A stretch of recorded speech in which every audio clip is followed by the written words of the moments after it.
Just down the road from my favorite swimming hole in Seattle is the Center for Infectious Disease Research, also known as the CIDR. The CIDR is one of 4 facilities in the world that conduct human malaria trials. This means that inside a locked vault in the heart of Seattle, there are swarms of malaria-infected mosquitoes that are allowed to feast upon the blood of volunteer Seattleites. Such research methods may seem extreme, perhaps even alarming, but this type of application of the scientific method has been happening in the medical world for a long time. Dr. Patrick Manson, widely known in academic circles as the godfather of tropical medicine, performed similar experimentation on his own son over 100 years ago. The Manson's Tropical Diseases textbook contains the following passage, which illustrates both the nature of relapsing malaria as well as a perhaps maverick mentality of a bygone era. Quote, in Patrick Manson's famous experiment conducted in September 1900, he infected his 23-year-old son with P. vivax through mosquitoes sent by rail from Rome to London. His son became ill with double tertian fever, but was treated with quinine and recovered fully. In June 1901, he suddenly became ill again with vivax malaria, a relapse interval of 9 months. End quote. Such experimentation may sound extreme, but it was no more dangerous than the early days of blood transfusions, gas anesthesia, or vaccinations, all life-saving medical disciplines that we take for granted today. Recall from part 1 of this series that P. vivax and P. ovale are the 2 malaria species capable of causing relapsing malaria. Relapsing malaria begins when parasites lying dormant within the host reactivate the malaria infection cycle long after the initial infection subsides. We will now detail the life cycle of malaria.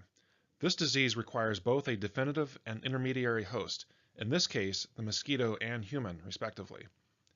A definitive host is one in which the sexual reproductive stage of development occurs, while the intermediate host is one in which asexual replication stages occur. The life cycle of Plasmodium begins when an infected female Anopheles mosquito bites a human. At this stage, the parasite lives in the mosquito's salivary ducts and are called sporozoites. The Plasmodium parasite will change form several times during its life cycle, changing names each time it does so. The infected Anopheles mosquito injects saliva containing sporozoites as it hunts for a vascular space through which to aspirate blood. The sporozoites travel to the human liver through both the vascular and lymphatic systems. This process takes about 45 minutes. In the liver, the sporozoites, usually numbering around 8 to 15 per mosquito bite, sometimes up to 100, each invade a hepatocyte or liver cell. The infected hepatocyte is now called a hepatic schizont, which is essentially a plasmodium-producing factory. This word schizont may also be pronounced schizont or schizont, depending on the person speaking. We'll go with schizont for now. Within the hepatic schizont, the sporozoite begins a period of asexual replication into from 10,000 to 30,000 merozoites, which are the next stage of Plasmodium parasites. Merozoites are similar in form and function to sporozoites, but can only invade erythrocytes, or red blood cells. In other words, merozoites are incapable of reinfecting the liver.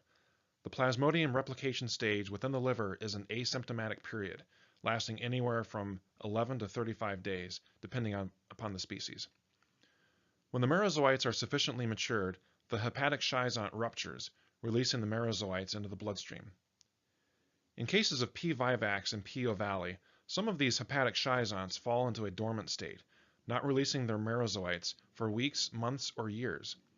These dormant hepatic schizonts are called hypnozoites and are invisible to both the host immune system as well as diagnostic detection. Relapsing malaria occurs when a hypnozoite releases merozoites after the primary infection has subsided.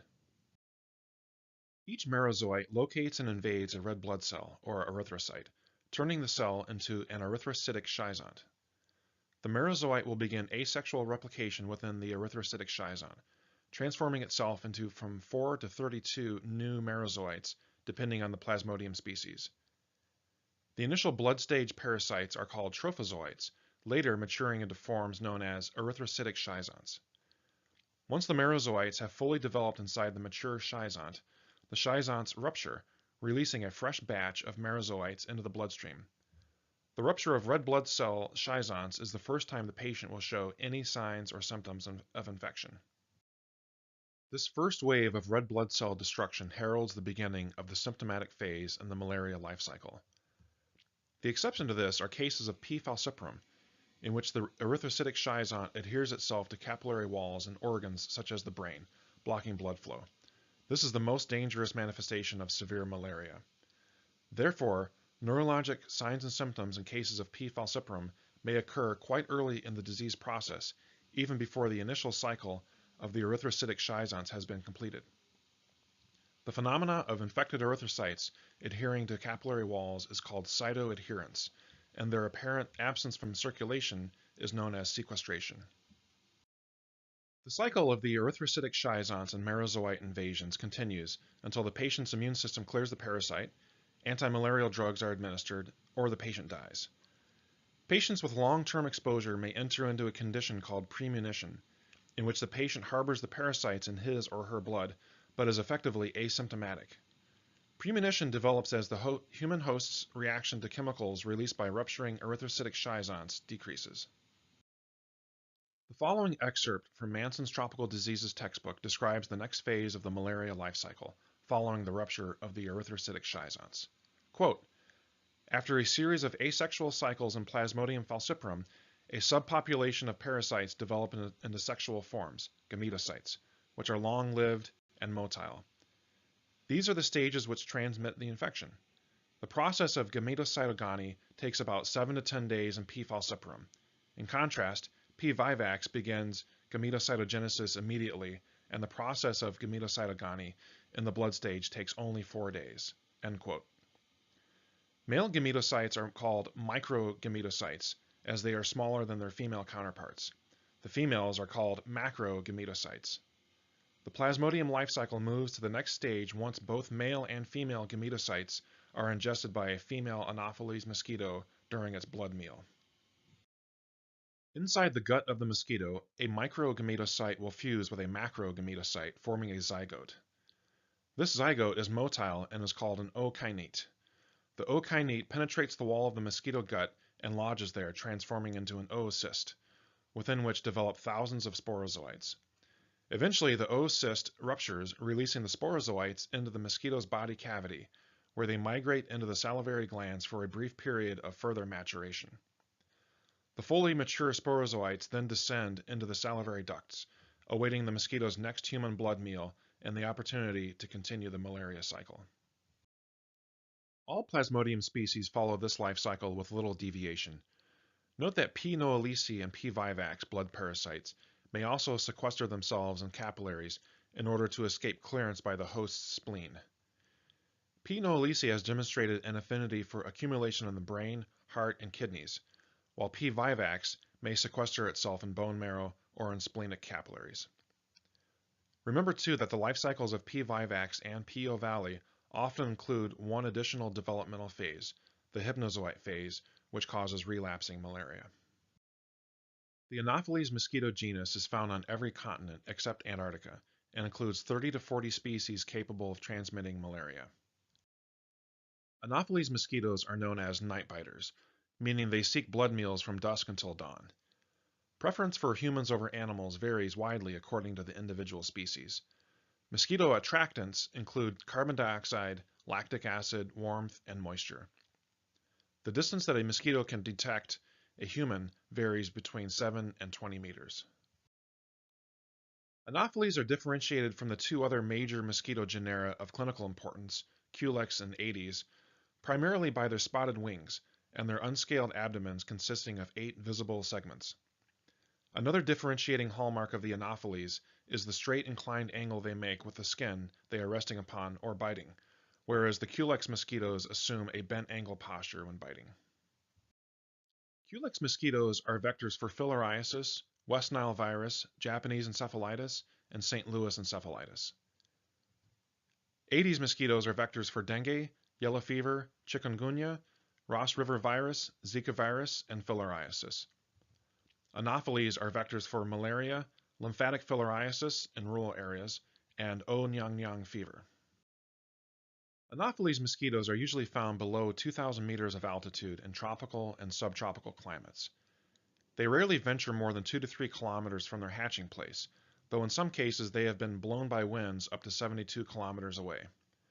Optimum temperatures for Plasmodium sporozoite development within Anopheles are between 25 and 30 degrees Celsius.